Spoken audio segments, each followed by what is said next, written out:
warahmatullahi wabarakatuh.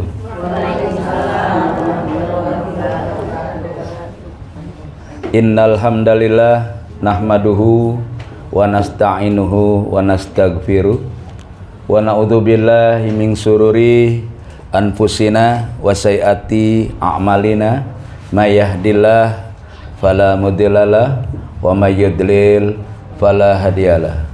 Asyhadu an la ilaha illallah wahdahu la syarikalah wa asyhadu anna Muhammadan abduhu wa rasuluhu la nabiyya ba'dah.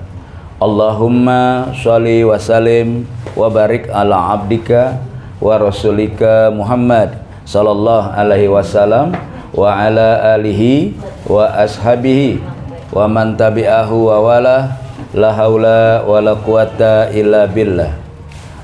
Faqad qala Allahu ta'ala fil Qur'anil Karim, ya ayyuhalladzina amanu taqullaha haqqa tuqatih wa la tamutunna illa wa antum muslimun. Wa qala Nabi sallallahu alaihi wasallam, ittaqillaha haitsu makunta. Bapak-bapak, ibu-ibu, jamaah Majelis Ta'lim Al-Itqan yang dimuliakan Allah Subhanahu wa taala.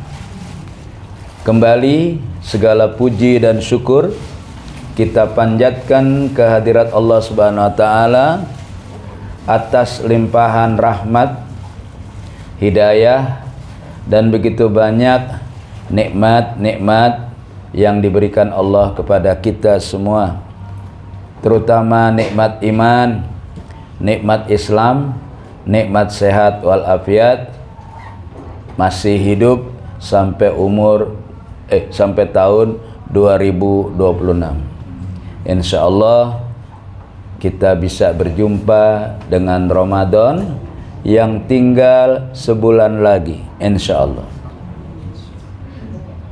Allahumma salimni Ramadan wa salim Ramadan ali wassalimhu minni mutaqabbala. Ya Allah, sampaikanlah umur kami agar bertemu lagi dengan Ramadan. Jadikanlah Ramadan sebagai penyelamat bagi kami. Jangan kau jadikan kami para perusak Ramadan. Kabulkanlah ya Allah. Salawat beriring salam senantiasa tercurah kepada junjungan kita, uswatun hasanah kita, Rasulullah Muhammad sallallahu alaihi wasallam, beserta keluarga dan seluruh sahabat-sahabatnya yang telah berjasa besar menghantarkan Islam ke dalam kehidupan kita, sehingga Islam menjadi pedoman hidup kita satu-satunya. Kita hidup dalam keadaan Islam, menjalankan prinsip dan nilai-nilai Islam.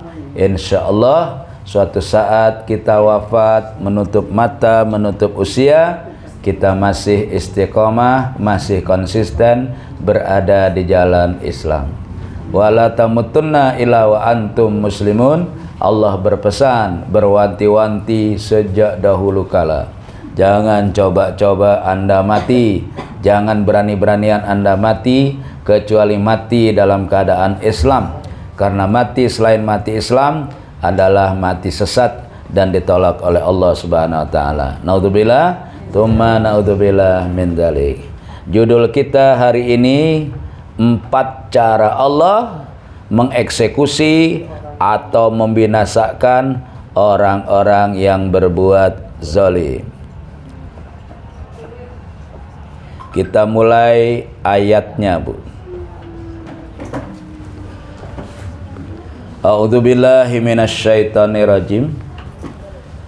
Dhaharal fasadu fil barri wal bahri bima kasabat aidin nas liyuziqahum ba'dalladzi amilu la'allahum yarji'un.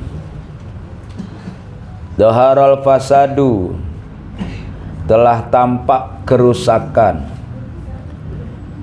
fil barri di daratan, wal bahri dan lautan, bima kasabat aidin nas, karena perbuatan tangan-tangan kotor manusia.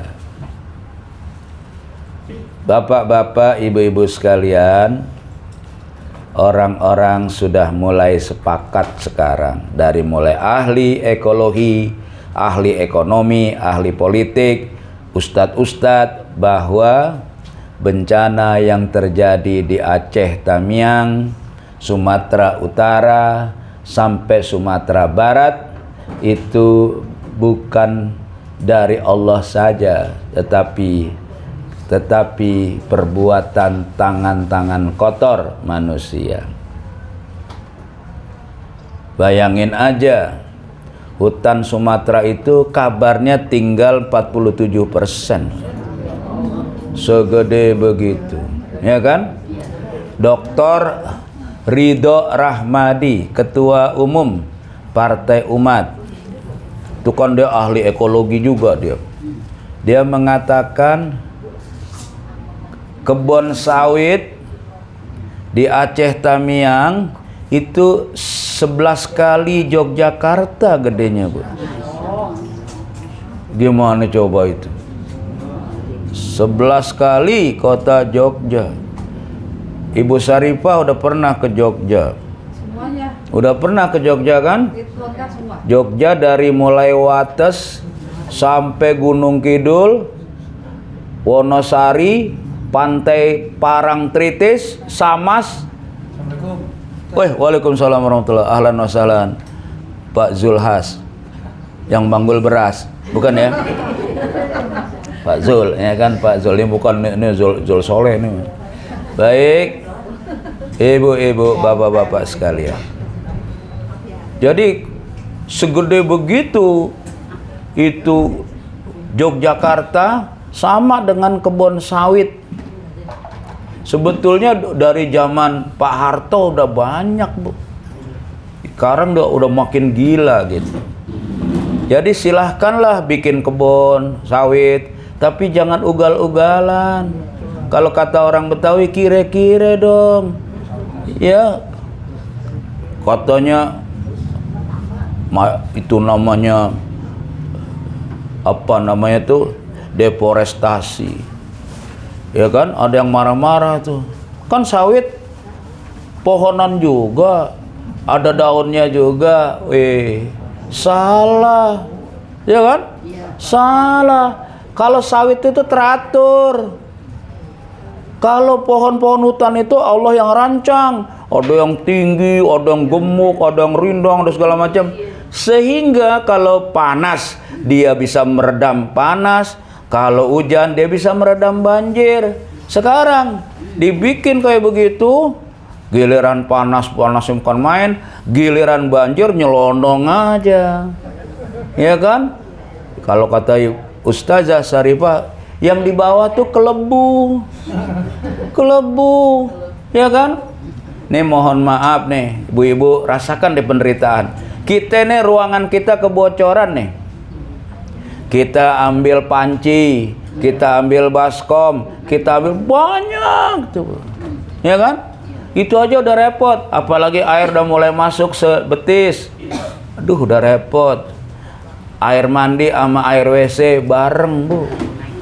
Bareng naiknya. Nah, itu, ya Bu ya. Iya, mereka itu kan menari-nari di atas penderitaan orang lain, berpesta pora di atas jenazah orang-orang lain. Wah, nggak tampias Pak ya? Alhamdulillah. Nah, akhirnya yang meninggal itu udah 1000 lebih, Pak. Yang meninggal udah 1000 lebih, yang hilang udah 700-an lebih. Rumah kita jalan, ya kan? Misalnya rumah saya di Depok, tahu-tahu ketemu di Kampung Rambutan. Coba itu bagaimana SHM-nya? Bagaimana sertifikatnya ngegantinya itu bagaimana coba? Ya Bu, kalau kita gitu, kalau kata orang Jawa tuh yen aku dadi kowe, yen kowe dadi aku, kados nipun Pak D. Ya kan begitu ya. Bukan main itu. Sedangkan kalau biasa sungai itu nggak bakalan membunuh sampai ribuan Bu. Paling kalau sungai meluap 4-5 orang lah yang meninggal. Nggak seperti sekarang ribuan. Nah ibu-ibu, ini ada hadis mengerikan nih.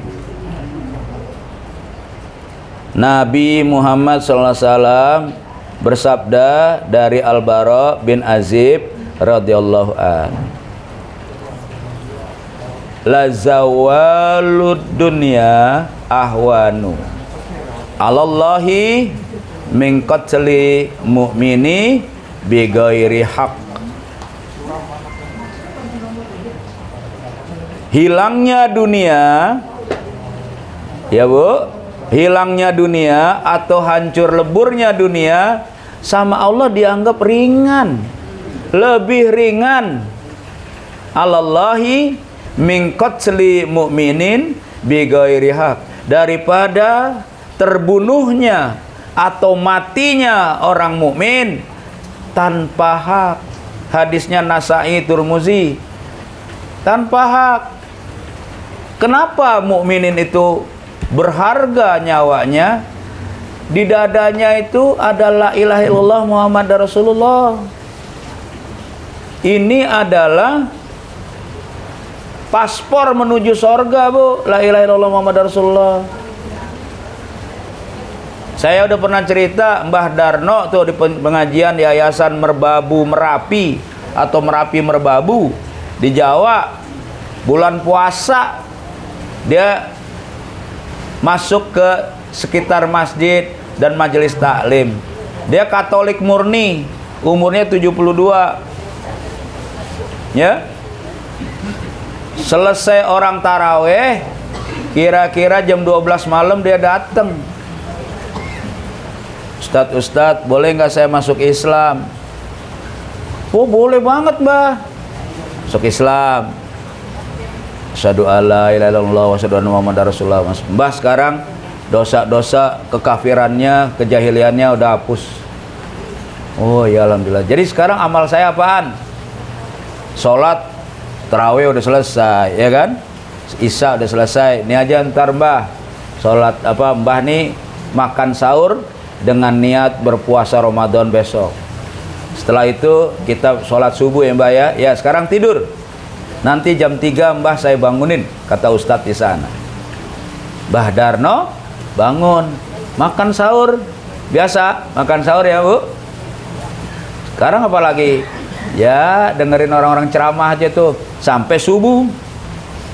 Begitu azan subuh datang, Mbah Darno meninggal dunia. Amalnya baru syahadat sama makan sahur. Sholat belum pernah.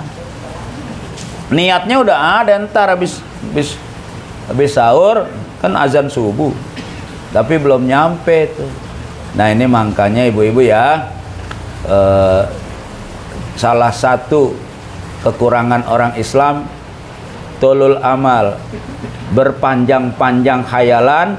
Diantaranya adalah ntar kalau gue udah pensiun, ya, oh iya ya, ntar kalau gue udah apa namanya, udah punya anak, udah punya mantu, baru gue mau sholat, baru mau pakai jilbab. Itu namanya tulul amal itu, berpanjang-panjang khayalan, angan-angan. Kalau sekarang waktunya memang untuk pakai jilbab ya pakai jilbab, nggak usah nunggu-nunggu, karena kesempatan kata orang not second time. Biasanya hidayah itu tidak datang 2 kali loh, kesempatan itu. Bilangin Bu ya kepada teman-teman kita yang kepengen pakai jilbab, yang kepengen sholat, yang kepengen ngaji, sekarang waktunya.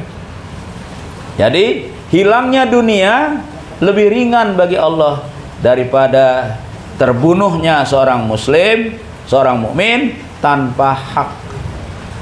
Jadi mereka-mereka ini yang meninggal, saudara-saudara kita di Aceh Tamiang, Sumatera Utara, Sumatera Barat, mudah-mudahan mereka mati syahid.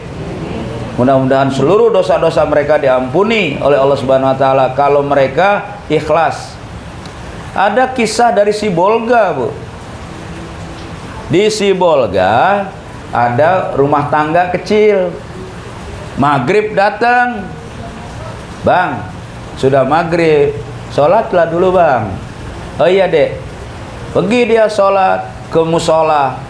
Pulang, datang hujan longsor. Itu rumahnya tertimbun. Istrinya, anak-anaknya 3 tertimbun. Nangis-nangis. Ambil pacul, ambil linggis pelan-pelan, ngorek-ngorek jenazah istrinya, jenazah anak-anaknya. Udah ketemu, dimandiin, dikafanin dan mau disolatin, minta dibayar.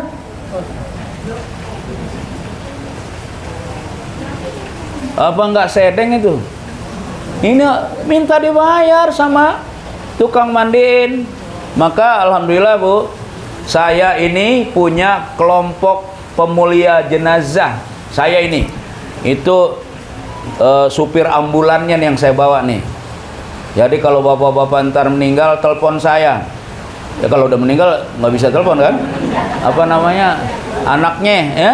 Apa cucunya apa ini? Ambulan datang, peralatan semuanya datang. Kalau lobang kita nggak nyiapin. Tenaga yang mandiin, bungkus, sholat, bawa. Kita udah punya ambulan 2. Yang satu mereknya Grand Max, yang satu EPV. Pak Ridwan mau pilih yang mana boleh aja. Ya kan? Iya. Iya, karena Pak Ridwan kan di Mekah dulu kan driver. Dia tahu mobil nggak ada yang murah. GMC, Yukon, Mercy, Jaguar, ya. Avanza lah bengek kalau berjalan di apa namanya? Di ini di Mekah Madinah gurun ya kan. Baik, jadi itu ada ya punya ya, alhamdulillah. Jadi alhamdulillah, jadi ntar kalau memang saya perempuan belum, paling perempuan lokal, Ibu Nikmah, Ustazah Nikmah. Jadi kalau yang meninggal tetangga-tangga, Ibu Nikmah kita paranin, istri saya kenek, udah selesai kan? Iya. Iya dia juga punya, kita juga punya. Kita udah gulung-gulungin tuh, ya kan? Alhamdulillah. Baik, saya lanjutkan ibu-ibu sekalian. Mereka yang ini nih, yang punya kebun-kebun sawit, yang pembalak liar ini orang zolim apa bukan, Bu? Zolim ya? Sepakat kita zolim. Nih, ya, banjir. Tuh depan rumah udah kayak bubur, ya. Nah ini bagian foto-foto yang enak aja. Kalau yang nggak enak-enak, ntar ibu nggak doyan-doyan makan. Melihat saudara-saudara kita, kayak Raja Faisal. Raja Faisal itu dia punya cita-cita mau sholat di Masjidil Aqsa. Dia pidato, suatu saat hitungan umur kita pasti berhenti. Berhentinya di mana kata dia. Dan kata Raja Faisal, umur yang bermanfaat adalah jihad fisabilillah. Jihad fisabilillah adalah membebaskan Baitul Maqdis. Saya akan sholat di sana. Katanya udah dikuasai sama Israel. Semenjak itu Raja Faisal tidak pernah tersenyum lagi sampai matinya. Itu raja yang luar biasa. Bayangin, Bu, nahan senyum sampai mati udah nggak senyum-senyum lagi, karena Baitul Maqdis, Al-Aqsa, tempat Isra Mi'raj Nabi dikuasai sama Israel. Ya kan? Sehingga dia punya kelebihan ya, Bu ya. Kalau gitu negara-negara yang mendukung Israel termasuk Jepang, saya embargo. Embargo, Bu. Nggak dikasih minyak. Sehingga Eropa, Amerika, sampai Jepang sekarat. Produksinya nggak jalan. Datanglah utusan Richard Nixon, Henry Kissinger, Yahudi tengik juga. Dia ngomong sama Raja Faisal, kalau 3 hari lagi kamu nggak buka keran embargo itu, kami akan bombardir seluruh kilang-kilang minyak Saudi dari ujung ke ujung. Aramco ya Pak ya. Ibu bayangin kilang minyak no Pelumpang, Bu. Pernah ke Pelumpang? Kemarin kan meledak tuh atuh. Wah, seremnya minta ampun. Nah, ini kilang minyak raksasa Saudi mau dibombardir sama Amerika. Apa Raja Faisal takut? Kagak, Bu. Kata Faisal, kamu nggak usah gertak saya. Nggak usah gertak saya. Nanti kami sendiri yang akan membombardir itu seluruh kilang minyak kami. Biar TGTB, tahu Bu TGTB, mati siji mati kabeh, ya kan?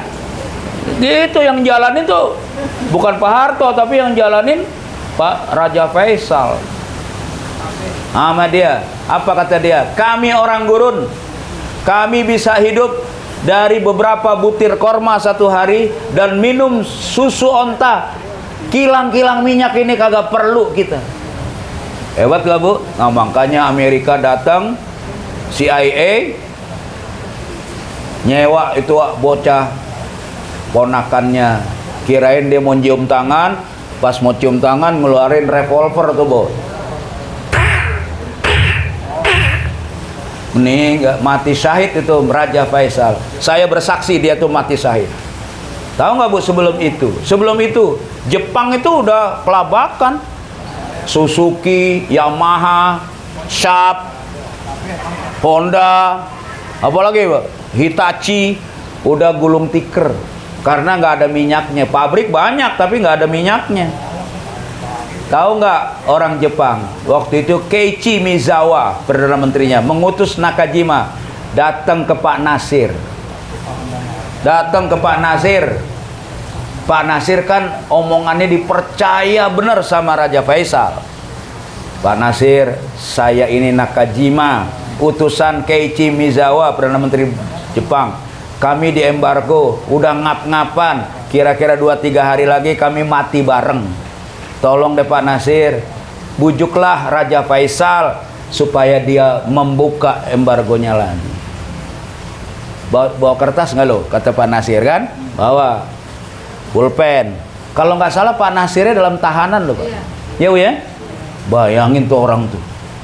Ambil nulis dalam bahasa Arab, tuh kertas sepolio itu cuma setengahnya doang. Kata yang menyaksikan orang-orang dekat Pak Nasir. Ini serahkan kepada Raja Faisal lewat atas kebudayaan Saudi terksono.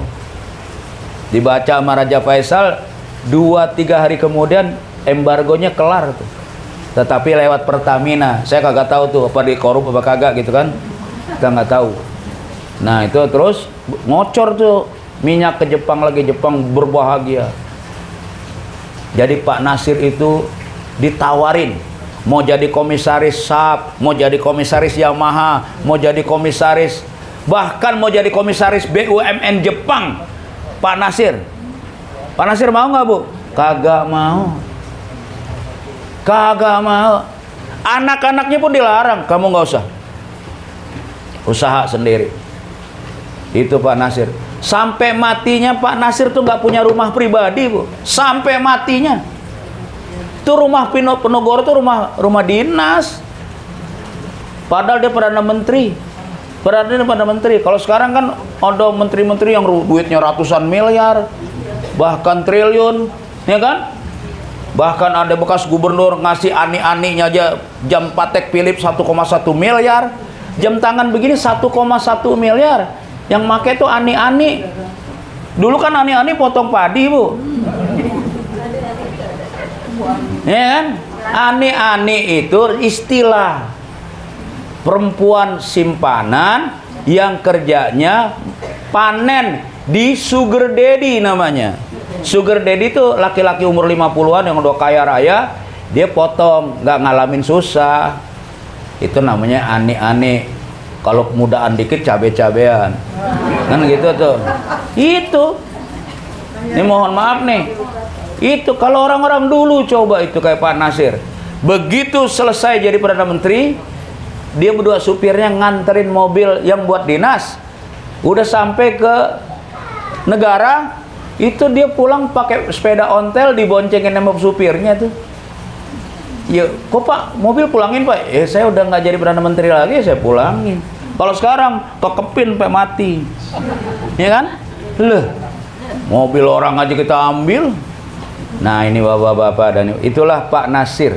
Sehingga ketika tahun 93 bulan Februari waktu itu Pak Nasir meninggal, anak saya tuh baru dua itu, mau dua anak saya meninggal. Itu utusan Jepang datang mengatakan pidato mereka itu, Pak Nasir meninggal adalah lebih keras daripada bom atom yang ketiga. Bom atom kan dua, Hiroshima yang pertama, yang kedua Nagasaki, yang ketiga kematian Dr. Muhammad Nasir. Itu kata orang Jepang loh. Jadi orang tuh nggak usah jadi orang kayak Pak Nasir tuh. Makanya dia bilang, kok sekarang ada yang masuk angin, pejuang, ya kan? Ada yang kena duit, ada yang kena perempuan, ada yang jadi termul. Kata Pak Nasir, dulu tahun 70-an dia pidato, ya, perjalanan amar ma'ruf nahi munkar tuh perjalanan ratusan mungkin ribuan kilo. Ada koral, ada batu, bahkan onak dan duri. Dengkul semua teman-teman kita nggak sama.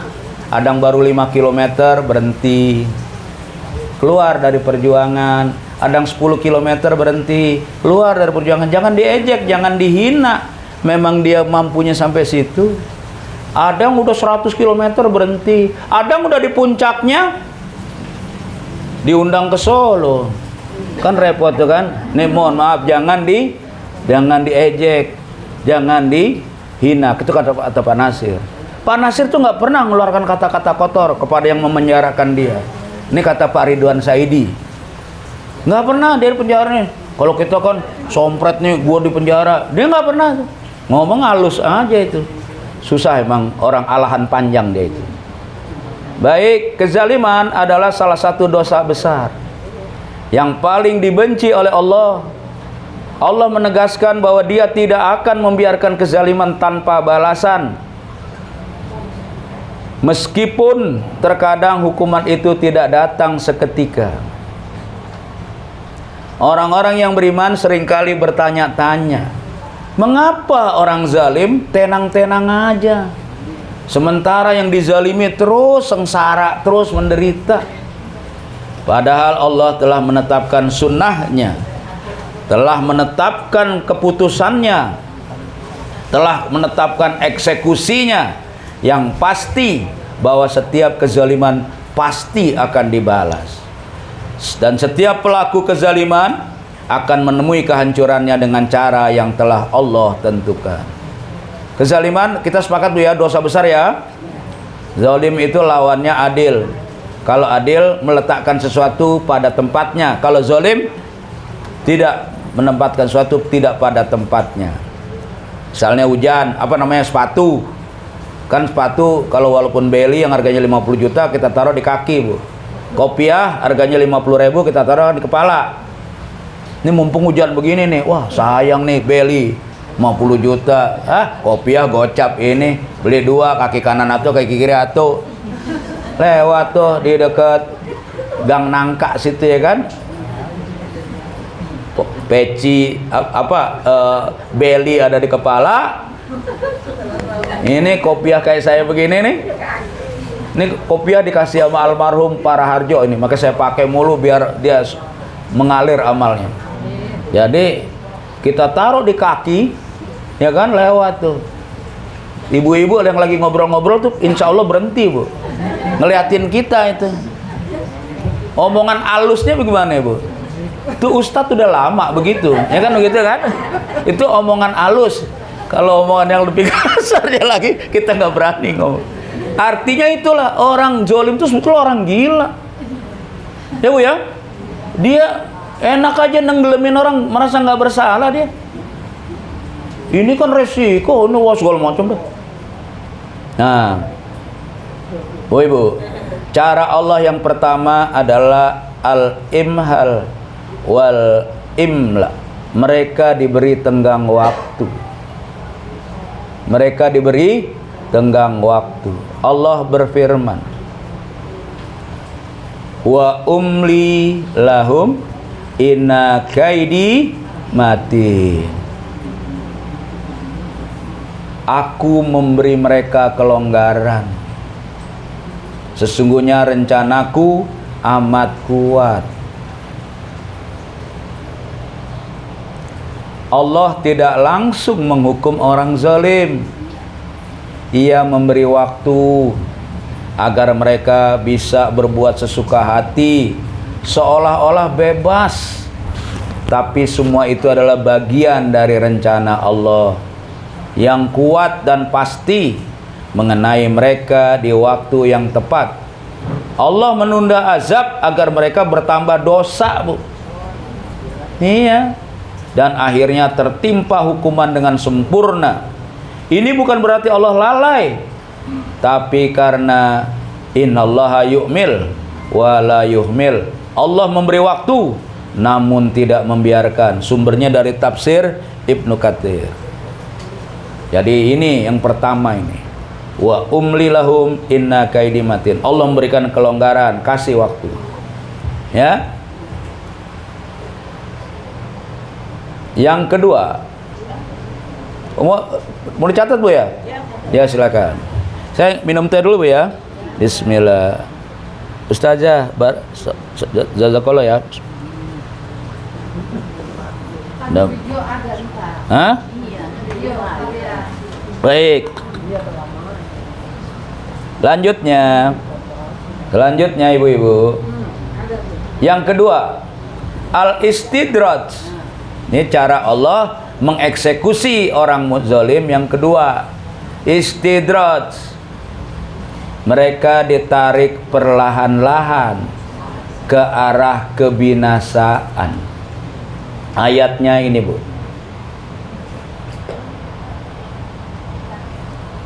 Sanastadrijuhum min haitsu la ya'lamun. Kami akan menarik mereka menuju azab sedikit demi sedikit dari arah-arah yang mereka tidak tahu. Al-A'raf ayat 182. Istidraj berasal dari kata-kata daroja. Mesti ingat Bu ya. Istidraj berasal dari kata-kata daroja, artinya tangga. Artinya tangga. Makanya orang Sunda itu bilang tangga taraje. Itu dari daroja. Karena dengernya kurang lengkap jadi taraje. Nah, disuruh sama orang Betawi gali sumur. Ini jadi musibahnya di sini. Ketika keluar air gali sumur, itu orang Sunda teriak, "Taraje." Kata orang Betawi, "Ya ntar gua kasih kopi lo." Ntar aja kan gitu. Kata orang Betawi, ntar aja. Nah, ntar aja tuh bahasa kampung saya next time. Ya kan gitu, ntar aja. Gitu. Terus air kan makin naik Bu, orang gali sumur. Makin kenceng tuh teriaknya orang Sunda, "Ntar aja. Bawel lo, ntar gua rebusin ubi lo sama pisang tanduk." Nggak tuh tenggelam tuh orang Sunda Bu ya. Karena itu misunderstanding. Kayak supirnya Sunda, keneknya Jawa. Kenek, cokot ember. Cokot bahasa Sunda itu artinya ambil. Bahasa Jawa, cokot itu artinya gigit. Betul Bu ya? Iya. Coba itu, kenek, cokot ember, atos. Atos kata orang Sunda artinya sudah. Atos kata orang Jawa artinya keras. Gila apa lo, gue disuruh berantem tuh. Mana atos? Katanya atos. Kok nggak diangkat-angkat tuh ember? Nah, makanya ibu-ibu kalau ke Bali, di sini kan orang Sunda bilang, cicing, ulah gandeng. Cicing artinya diem, Bu. Kalau Bali, cicing itu artinya anjing. Bisa digaplok kita mengurah rai. Iya kan? Sama si krompiang. Orang zalim kadang justru makin kaya, Bu. Makin kuasa, makin berhasil, makin tenang. Padahal ini bukan nikmat sejati, tapi jebakan halus dari Allah agar mereka makin jauh dari taubat. Orang miskin juga loh, Bu, di istidraj. Makin tua, makin kagak sholat. Makin melarat, makin maksiat. Orang miskin coba lihat. Kan banyak. Kalau kita lihat masjid-masjid di kota itu yang pada sholat orang kaya sekarang. Sholat datang pakai Mercy, pakai Volvo, pakai Fortuner, pakai Land Cruiser. Orang kaya sekarang. Di daerahnya Pak Zul nih, Masjid Muhajirin. Orang-orang kaya yang pada sholat. Yang kismin-kismin, wah makin kagak sholat. Itu namanya istidraj. Bukan kaya saja yang di istidraj, bukan kuasa doang. Orang kismin pun dikasih istidraj. Makin tua, makin belangsak, ya kan?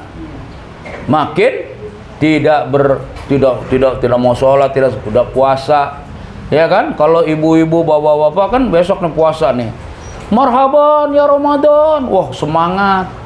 Kalau orang miskin yang di istidraj, marhaban ya Ramadan.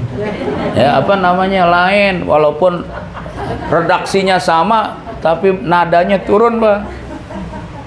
Dia sebel tuh sama Ramadan. Gua kagak bisa ngopi lagi pagi-pagi, nggak bisa makan nasi uduk Ustadz Uki. Istidraj. Jadi bukan hanya orang kaya, orang kuasa. Istidraj berarti Allah terus memberi kenikmatan dunia, sementara mereka terus berbuat dosa hingga tiba-tiba azab datang tanpa mereka sadari. Ya, Bu ya. Kita lihat aja. Kalau umur kita panjang, ntar kita lihat nih. Kalau yang sederhana-sederhananya itu bangsa apa namanya si Immanuel udah dipanggil KPK, udah nangis-nangis. Dulu dia bilang korupsi hukum mati. Sekarang tangkep dia sama KPK, nyengir loh, nangis. Nangis bener. Itu Immanuel orang Depok. Tadinya orang Grab car dia.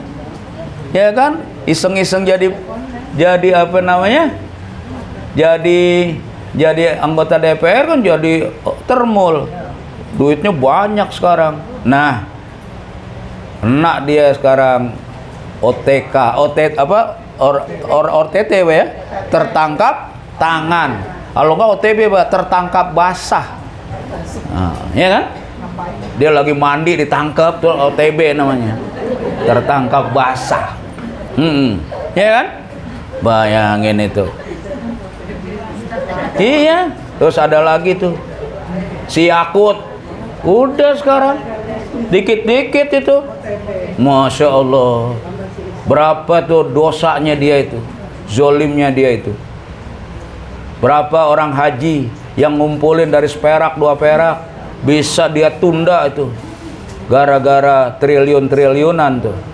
Kalau menurut dia, Jokowi dapat 470 triliun loh, Pak. Dari dia. Coba itu, berani nggak hukum kita ini? Itu masalahnya. Bukti udah segudang. Ya kan? Kalau kita nih, bukti man atau udah bisa. Baik, istidraj. Yang ketiga, at-tahzin. Perbuatan mereka dipercantik oleh setan, diperindah oleh setan. Allah berfirman, wa zayyana lahumus syaitanu a'malahum.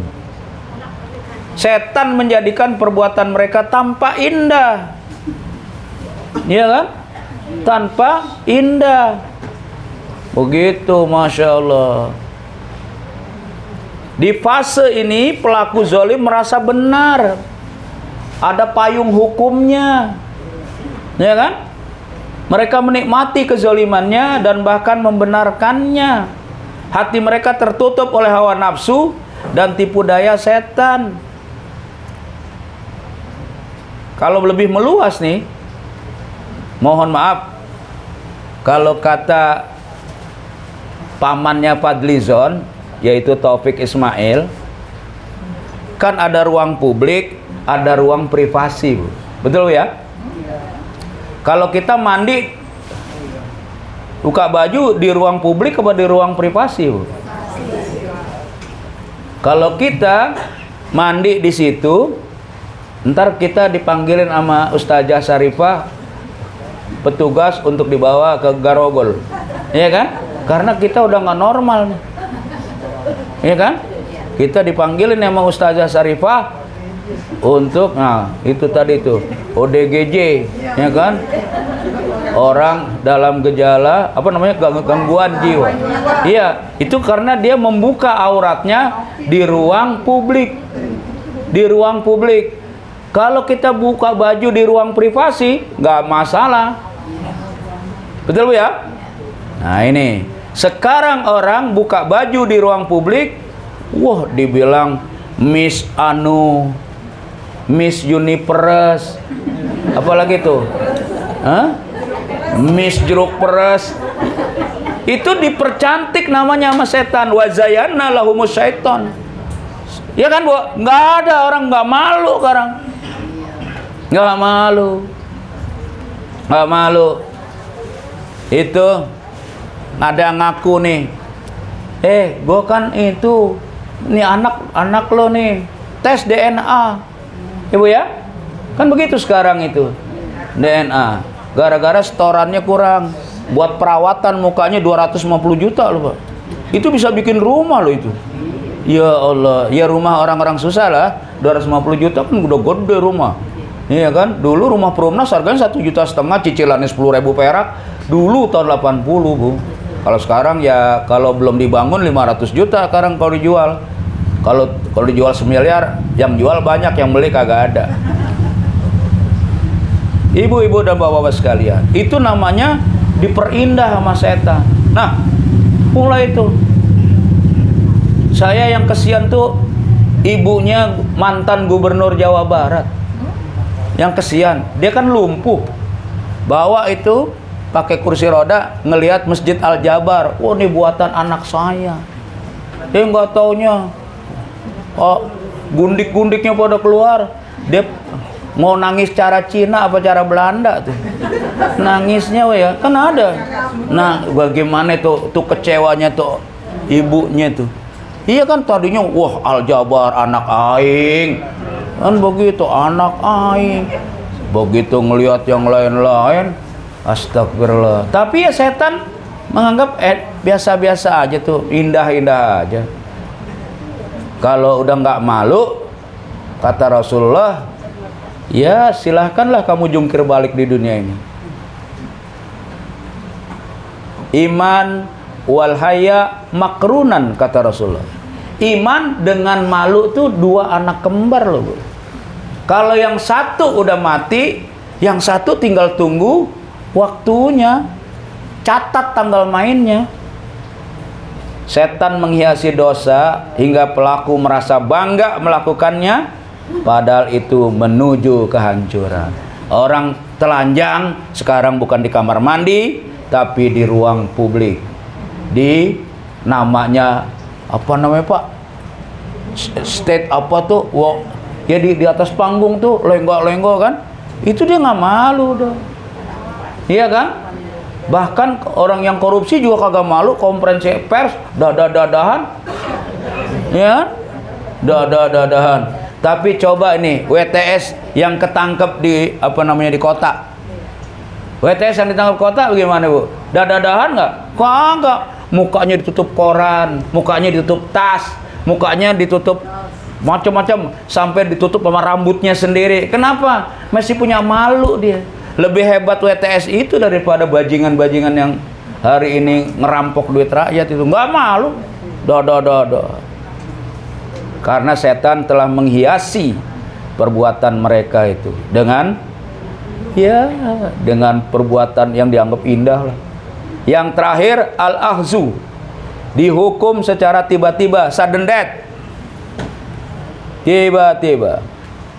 Hatta idza farihu bima utu akhosnahum baktata, sehingga ketika mereka bergembira dengan apa yang telah kami berikan, kalau kata Pak Amin Rais, kalau mereka sudah sampai di puncak kegilaannya, kami timpakan azab kepada mereka secara sekonyong-konyong. Sekonyong-konyong itu bahasa lainnya tiba-tiba. Kalau kata Ibu Syarifah, dadakan itu. Dadakan. Iya kan? Bisa mandi mendadak, bisa lagi main golf di sambar gleem. Ibu saya nggak berani ngomong geledek, takut disambar katanya. Maunya gleem, Bu. Ntar disambar gleem lo. Kalau kok nggak geledek mah, ntar gue. Hidup mah kayak pohon kelapa. Pohon kelapa, Pak.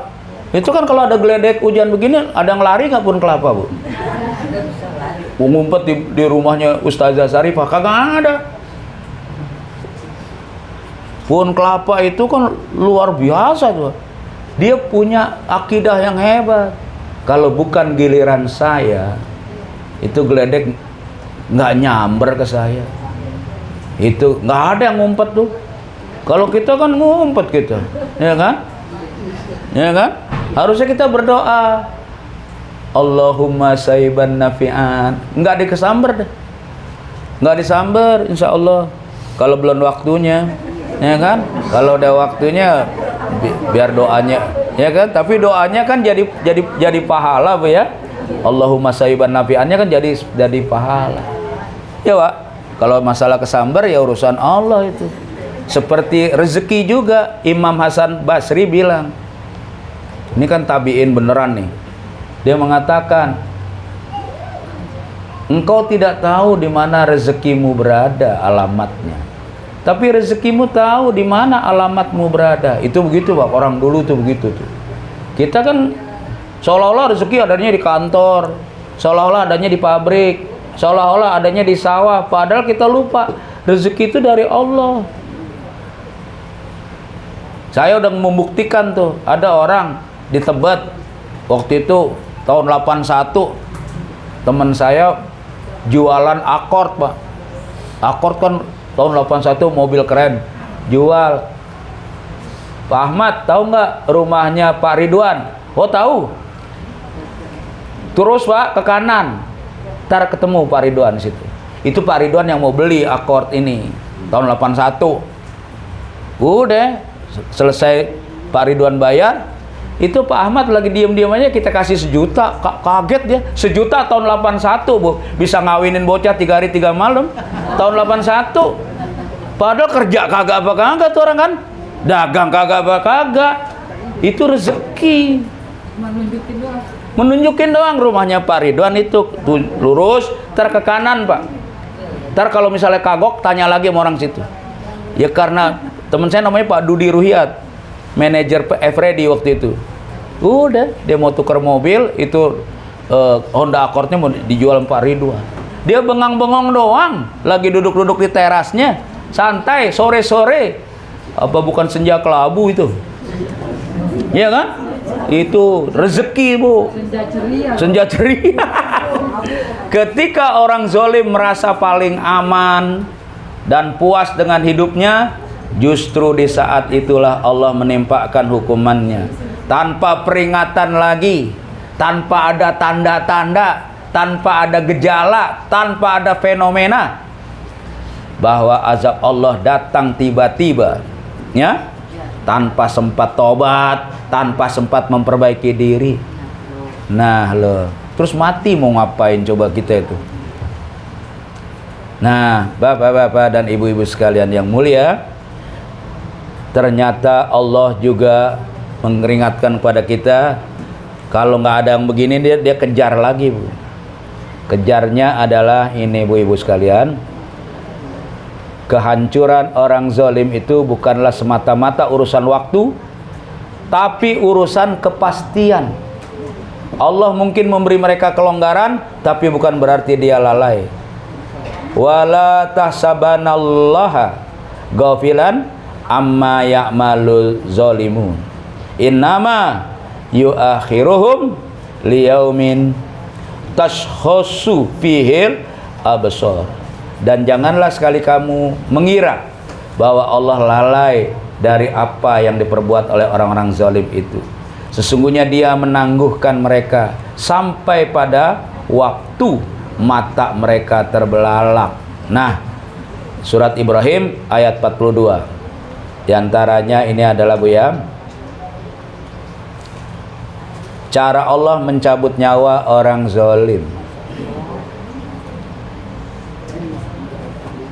Waman azlamu mimman iftara 'alallahi kadziban aw qala uhiya ilayya walam yuha ilaihi syai'un wa man qala sa'unzilu mitsla ma anzalallah walau tara idz zalimuna fi ghamaratil maut wal malaikatu basitu aidihim akhriju anfusakum. Saya akan menerjemahkan di alenia yang tengah ini. Sekiranya alangkah dahsyatnya sekiranya kamu melihat di waktu orang-orang zalim berada dalam tekanan-tekanan sakratul maut, sedangkan para malaikat memukul dengan tangannya sambil berkata, akhriju anfusakum, keluarkan nyawamu. Jadi malaikat tidak mau nyabut Bu, nggak mau megang nyawanya orang zalim. Kenapa? Jijik. Malaikatnya jijik. Jadi dipukulin. Kayak orang-orang Betawi dulu, kalau anaknya kemasukan gundu, Bu, pernah nggak kemasukan gundu ketelen? Itu sama mak kita, kata orang Betawi, bukan dirogo. Kalau dirogo rusak kerongkongan kita, tapi dipukul belakang kita. Kalau kata orang Betawi pinggir, diteblak Bu, bleg, bleg. Mak kita tampolannya kuat, keluar tuh gundu. Alhamdulillah. Ya itu Bu, akhriju anfusakum, seperti itu, keluarkan nyawamu. Ini malaikat yang menonjokin, bleg, bleg. Lah, malaikat tuh bukan orang.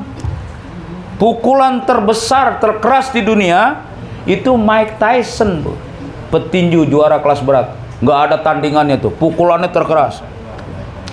Waktu saya nonton, Tony Taps itu juara WBA lawan Mike Tyson, ya kan, bledak.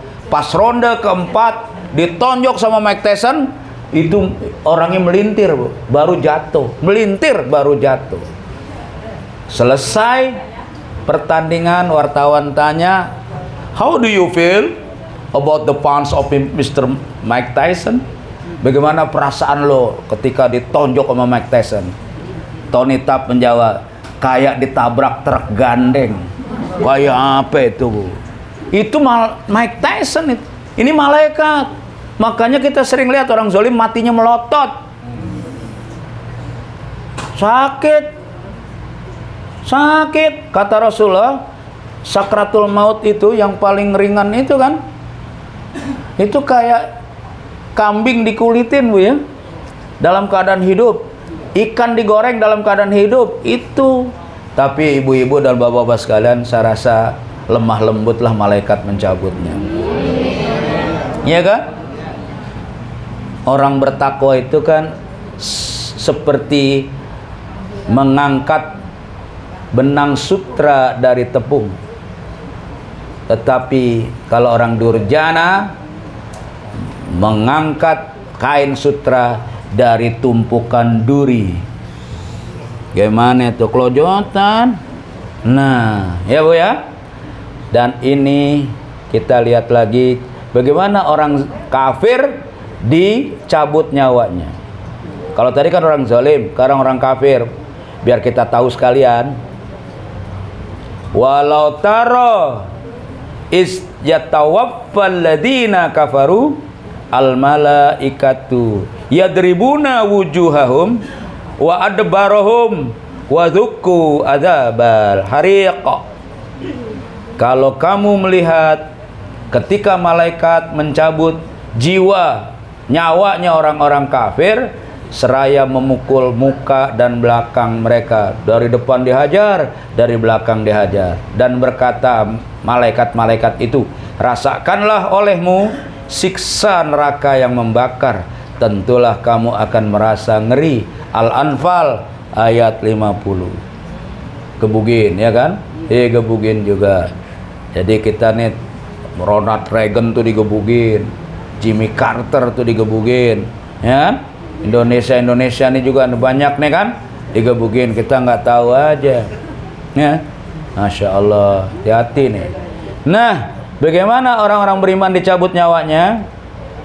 Nih, insya Allah jamaah Majelis Taklim Al-Itqan, ini caranya dicabut nyawanya.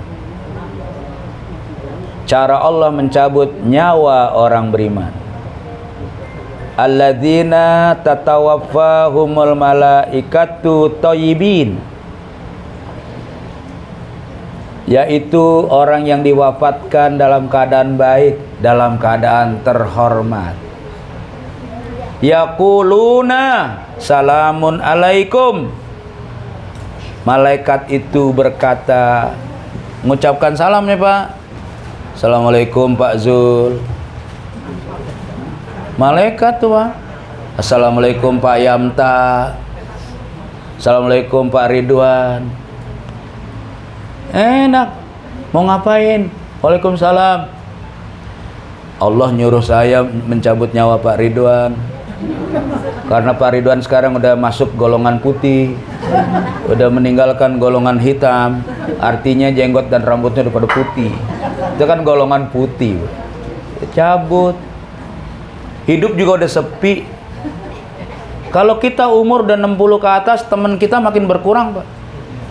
Komunitas kita makin sepi, orang ngobrol udah jarang-jarang udah, ya kan? Kalau masih umur 40-an ke bawah, wah, ada yang bikin apa grup WA Mama Rempong, ada yang macam-macam tuh. Kalau ibu-ibu pengajian kan bikinnya bagus tuh. Saya, ibu-ibu percaya nggak? Ada orang bikin pengajian Majelis Taklim Ustadz Denny. Padahal saya belum pernah datang ke situ. Maksudnya ikut, tahu-tahu saya udah ada aja gitu. Nah itu mereka komunitasnya masih banyak. Kalau udah meninggalkan dunia hitam, komunitasnya udah sepi. Ahmad udah meninggal, Joni udah meninggal, Juju udah meninggal. Ya, gua ngobrol sama siapa sekarang? Ya udah dah, malaikat datang nih Pak Ridwan dalam bentuk seorang yang sangat tampan, wangi, kata Nabi itu. Belum pernah kamu cium wangi di dunia ini kayak dia datang tuh. Rambutnya hitam, wah cakep. Bintang film Hollywood tuh dulu kan yang paling ganteng Alain Delon tuh Pak. Nah kayak begitu kira-kira tuh. Orang menghitung bayangan hidungnya, ukuran bibirnya, antara bibir dengan hidung diukur sama orang tuh. Bingung juga kita. Kalau orang Lebanon dibilangnya kan Abu Jahnah Pak. Kulitnya kayak keju, ya kan? Itu malaikatnya kulitnya kayak keju nanti. Dia pelan-pelan tuh. Maaf ya Bu, saya cuma disuruh Allah aja. Daripada ibu ntar hidup lebih lama-lama lagi terdosa lagi. Amin. Mau nggak Bu seperti itu? Mau. Mati kan pada dasarnya pasti mati gitu. Tapi caranya ini, the game of death, cara kematian kita. Nah, yaquluna salamun alaikum udkhulul jannata bima kuntum ta'malun. Salam alaikum, masuklah kamu ke dalam surga disebabkan apa yang telah kamu kerjakan di dunia. Bu Ibu, saya pernah debat sama seorang ustadz. Kata dia, la yadkhulul jannah bi'amalikum. Kamu masuk surga bukan karena amalmu. Kan udah ada hadis begitu, Bu. Terus, tapi karena apa? Karena fadilah dan rahmat Allah. Walau karena anta ya Rasulullah, walaupun sekalipun engkau ya Rasulullah, iya walaupun saya. Tetapi kata Allah, rahmat itu turun karena amal kita. Jadi jangan main tiba-tiba kita, oh lu masuk surga bukan amal-amal lo. Lah kalau amal nggak ada, rahmat nggak turun. Ya Bu, dengerin Quran aja suruh diam, itu amal. Perhatikan, la'alakum turhamun, mudah-mudahan kamu akan diberikan rahmat. Kalau kita denger Quran berisik, la'alakum la'natun, mudah-mudahan kamu diberi laknat. Kan kebalikannya itu. Ibu-ibu dan bapak-bapak sekalian yang mulia, inilah cara Allah mengeksekusi orang-orang zalim. Oleh karena kita, Rasulullah mengajarkan kita, orang Islam itu tidak boleh berbuat zalim dan tidak boleh dizalimi. Nggak boleh, harus ngelawan kalau dizalimi. Jangan kayak orang Jawa, ya kan? Diinjek kakinya di bus, mas, udah gepeng. Harusnya kan kita lawan. Kaki gua keinjek nih, begitu orang Islam. Ntar soal maafin dan lain-lain tuh belakangan. Tapi protes dulu. Masa kita jempol lagi cantengan diinjek di kereta? Ya kan? Itu harus dilawan dulu, diomongin dulu. Jangan, mas, udah gepeng. Ya, kesian tuh kan, nggak boleh. Ya makanya tuh, kalau main bola, kipernya jangan orang Solo sama orang Jogja, Pak. Pasti masuk melulu. Kenapa? Begitu striker nyerang, monggo Pinara nyeplos, ya kan? Masuk, ya kan? Monggo Pinara. Ya, habis sudah. Kalau dulu kan Jerman lawan Saudi 8-0, Pak. Itu memenya zaman dulu belum ada HP. Memenya begini, Pak. Kenapa tuh Saudi bisa kalah 8-0 sama Jerman Barat? Karena katanya nih, Bu, bolanya terbuat dari kulit babi, sehingga itu kiper Saudi kagak mau nangkep katanya. Kiper Saudi kagak mau nangkep, bolanya dari kulit babi. Orang bola Piala Dunia dibikinnya di Garut, di Tasik, loh buatan sini. Gini Indonesia. Tapi kalau bikin bola jago, main kagak jago, ya kan? Kalau kata Benyamin, latihan mulu loh, menang kagak. Kalau kata Benyamin. Baik ibu-ibu, mudah-mudahan kita nggak boleh jadi orang zalim. Termasuk ibu-ibu yang punya rezeki, mau bangun rumah lantai 2, lantai 3, izin, ya Bu ya, sama tetangga, ya kan? Saudara kita terdekat itu tetangga lah Bu. Tetangga, saudara kita mayor jenderal, tapi adanya di Menteng. Kita lagi ngap-ngapan, yang tahu tetangga kita dulu. Bu, maaf ya Bu ya, anak saya banyak, udah 10, lahan udah kagak ada. Boleh ya saya minta izin untuk bikin lantai 2, lantai 3. Silahkan Pak, silahkan Ustazah, kan gitu kan? Supaya kalau main bangun aja, kita dikutuk sama tetangga kita selama kita masih punya rumah itu. Gimana tuh? Dia gerendengan tiap hari. Gerendang kan? Lama-lama kan mateng dia. Ya kan? Jangan. Jadi kanan, kiri, depan, belakang harus kita minta izin. Waktu ngebangun kan ngebul, dia kena tuh kebulannya, ya kan Bu ya?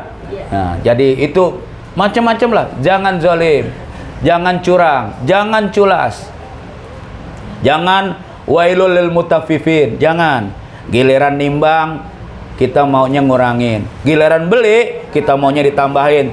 Itu orang mutaffifin. Hati-hati nih. Ibu-ibu kadang-kadang saya lihat cabe, ya kan, beli sekilo, tambahannya Bang ya, tambahannya segenggam setengah kilo tuh. Bang tambahannya Bang, segini dia. Tuh tukang dagang ngelihatnya mukanya itu terbayang wajah Jasinga sama Lewiliang, yaitu tempat anak dan bininya lagi di sono nungguin, ya kan? Jangan zolim. Nanti nih misalnya ada yang jadi Satpol PP, jangan main tendang-tendang aja tuh dagangan orang, ya kan? Jebret, pepaya pada muncrat, ya kan? Semangka terus apa namanya itu kayak apa melon kan kayak bola. Wah, demen banget tuh Satpol PP main tendang aja, duar aja. Ini ya Allah, kau yang ini ke atas kan, ya Allah, itu kan duit boleh ngutang modalnya, ntar sore ditungguin sama anak bini saya, ya Allah. Sekarang dia main tendang-tendang aja. Itu kalau Allah dia ngadu, kata Nabi, wattaqu da'watal mazlum, takutlah kamu dengan doa orang yang dizalimi. Antara dia dengan Allah tidak ada hijab, nggak ada halangan. Hati-hati nih. Tapi saya yang ibu-ibu kan suka ngeliat tukang duren tuh Bu, di pasar Minggu tuh, petruk, duren, apaan macam-macam tuh kan. Itu saya tanya tuh, Bang, pernah ditendang sama Satpol PP nggak? Ya kan? Ya kan? Kalau kata tukang duren petruk tuh, yang di Kalibata, yang di daerah situ, kata dia, tendang aja kalau berani. Kalau kepengen cantengan. Makanya ibu-ibu kalau mau dagang duren, nggak ada, ya kan? Nggak ada yang berani nendang-nendang kita, nancep urusan. Ya Bu ya, lebih dan kurangnya mohon maaf. Yang benar datangnya dari Allah Subhanahu Wa Taala, yang salah dan keliru datangnya dari kebodohan Denny Abdul Wahab. Semoga Allah akan mengampuni ibu-ibu sekalian, bapak-bapak sekalian, dan mengampuni diri saya. Fattaqullaha mastata'tum, nasru minallah wa fathun qarib. Billahi taufiq wal hidayah. Wassalamualaikum warahmatullahi wabarakatuh.